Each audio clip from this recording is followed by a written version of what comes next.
তো আসসালামু গাইস, আজকে আমি বানাবো বোম। তো বানানোর জন্য প্রথমে লাগবে একটা কাগজ, তারপরে দেখাচ্ছি আপনাদের।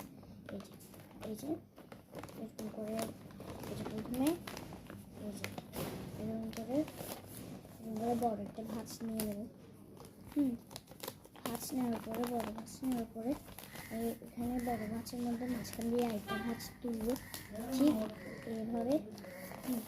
তারপরে এরকম করে মোড়াতেই থাকবে। আমি মোড়ালাম ঠিক 6বার। এখন আমরা এটাকে ভাঁজ করবো, নিয়ে দেখিয়ে ফেলেছি আমি কেন ভাঁজ করেছি, 2 পাশে যাতে এরকম থাকে। এখন এই জিনিসটা আছে না, এই জিনিসটা টান দিয়ে এরকম করে ফেলবো। তো এখন আমার বোম রেডি, এখন ফেটে দেখাচ্ছে।